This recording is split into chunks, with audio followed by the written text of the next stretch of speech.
এটা very very important একটা অঙ্ক। এই অঙ্কটা বিভিন্ন পরীক্ষাতে বিভিন্ন সময় আসছে। একটু ভালো করে খেয়াল করুন, অঙ্কটা আগে পড়ে বোঝার চেষ্টা করুন। আগে অঙ্কটা পড়ে বুঝতে হবে, তারপরে আমরা অঙ্ক করতে যাব। অঙ্ক পড়ে না বুঝলে কিন্তু অঙ্ক করতে পারবো না।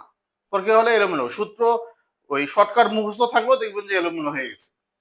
এই জন্য আমাদেরকে অঙ্কটা পড়ে বুঝতে হবে।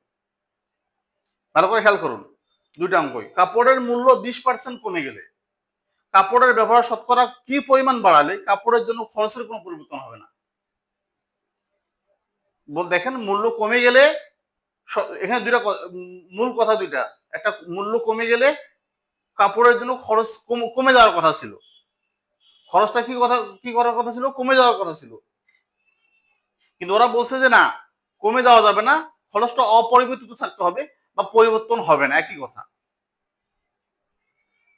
তাই না?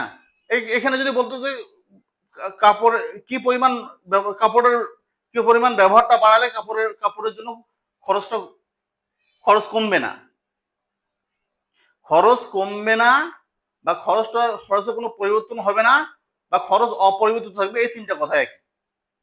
ঠিক আছে? এখানে দেখুন, তেলের মূল্য 20% বৃদ্ধি পেলে, এখানে কমে গেলে এখানে বৃদ্ধি পেলে।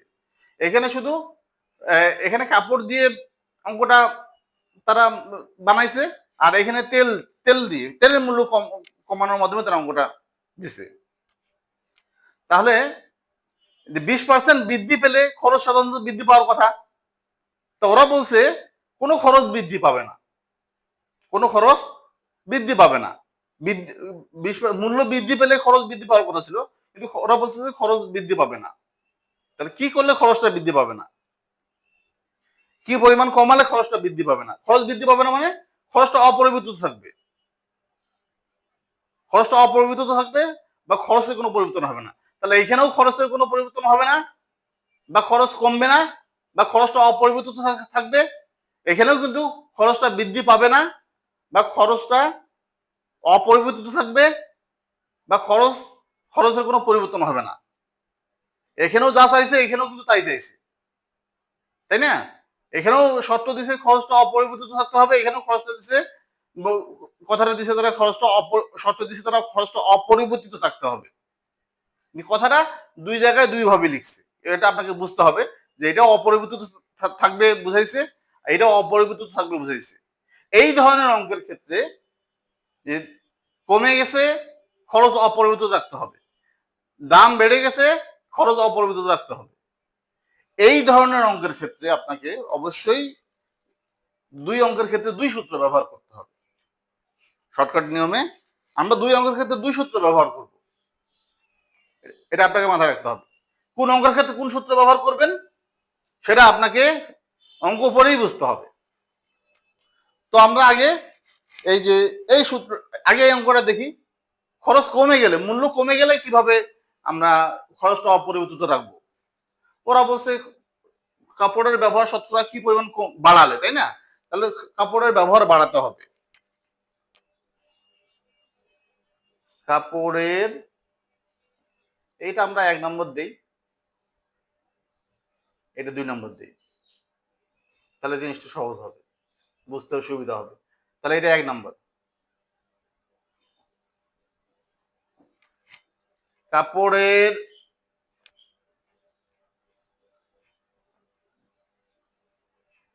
ব্যবহার বাড়াতে হবে। সূত্রটা দেখুন,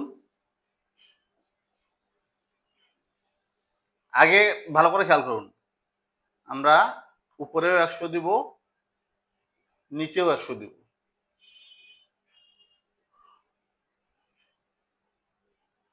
গুণন মূল্য হ্রাস, মূল্য কমে গেছে না? এই প্রথম অঙ্কের ক্ষেত্রে কি হয়েছে? মূল্য কমে গেছে, মূল্য হ্রাস।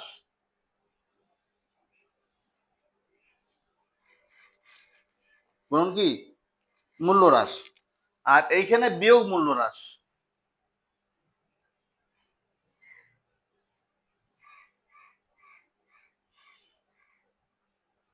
একটু ভালো করে খেয়াল করুন, দুইটা সূত্রই দুই সূত্রই প্রায় একই রকম, কিছুটা পার্থক্য আছে। এখানে যখন আমাদের খরচ কমে যাবে তখন কি হবে, 100 গুণন উভয়, উপরেও 100 নিচেও 100, উপরে 100 গুণন মূল্য হ্রাস, নিচে 100 বিয়োগ মূল্য হ্রাস। আর যদি কাপড়ের ব্যবহারটা, খরচটা যদি এই যে এখন বৃদ্ধি পেয়েছে, 2 নম্বরে দেখেন কি হয়েছে, বৃদ্ধি পাইছে। আচ্ছা 2 নম্বরটা আমি পরে আসতেছি, আমি দেখাচ্ছি। দুটা সূত্র প্রায় একই। এখন দেখুন 100 গুণন মূল্য হ্রাস, কত কত মূল্য হ্রাস পাইছে, 20%, তাই না? 20%, 20। আর এখানে 100 বিয়োগ 100, তো আমরা ইংলিশে যেহেতু উভয় লিখছি, এগুলো তো আমরা ইংলিশেই লিখবো।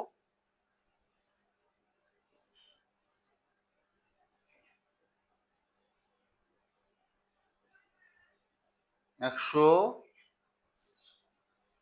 বিয়োগ কত, 20। আচ্ছা খেয়াল করুন, তাহলে আমরা সমান সমান যদি দেই, তাহলে নিচে কি আসতেছে, উপরে 100 গুণন 20 আমরা এই অবস্থায় রাখলাম, গুণ করলাম না। আর নিচে কি আসতেছে, 100 থেকে 20 বাদ দিলে 80, তাই না? তাহলে 80 দিয়ে যদি আমি 0 0 কাটি, 0 0 কাটলাম, তাহলে কত আসতেছে, তাহলে 2 কাটলাম, 4 দুগুণা 8, 2 1 2, 4 দুগুণা 8, 4 1 4, 4 25 100।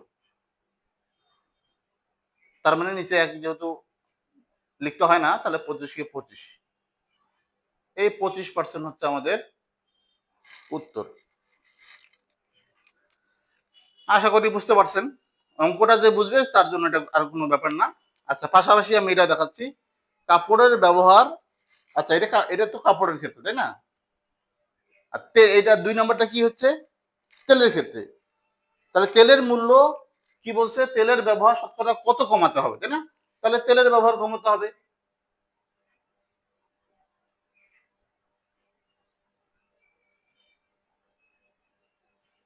তেলের ব্যবহার কমাতে হবে।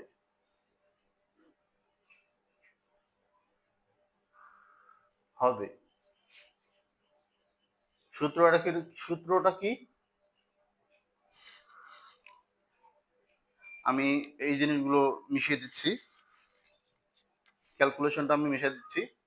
দেখুন আমি সূত্রটা রাখতেছি, যেহেতু আমাদের জায়গা কম।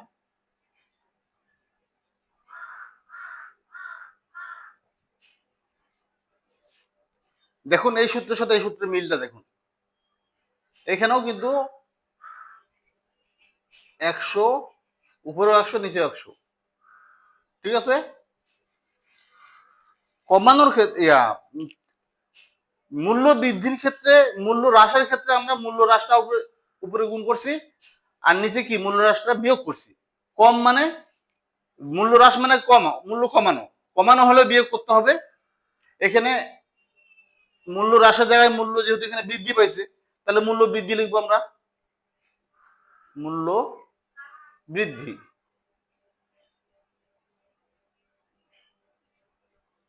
এখানেও মূল্য বৃদ্ধি, কিন্তু মূল্য বৃদ্ধি, বৃদ্ধি মানে বেশি, বেশি মানে যোগ, ঠিক আছে? মূল্য বৃদ্ধি।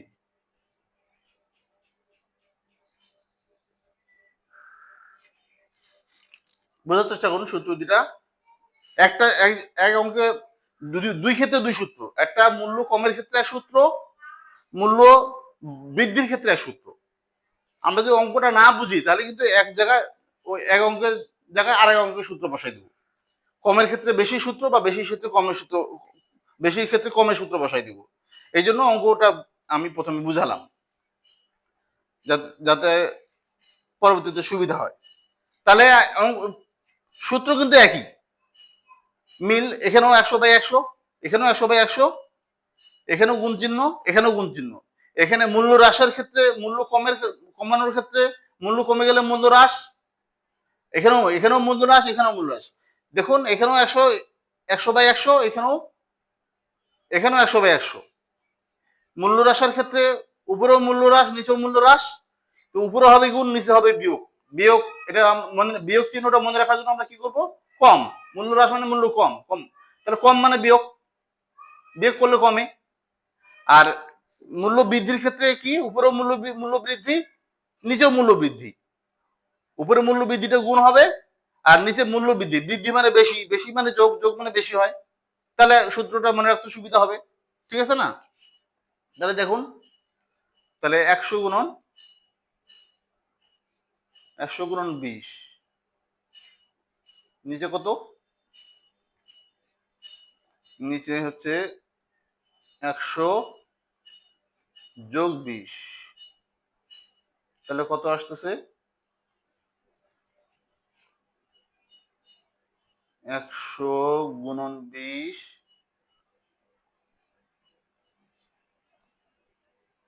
আচ্ছা আমি এই পাশে করি, এই পাশে যেহেতু দেখা যাচ্ছে না, এখান থেকে আসতেছি আমরা।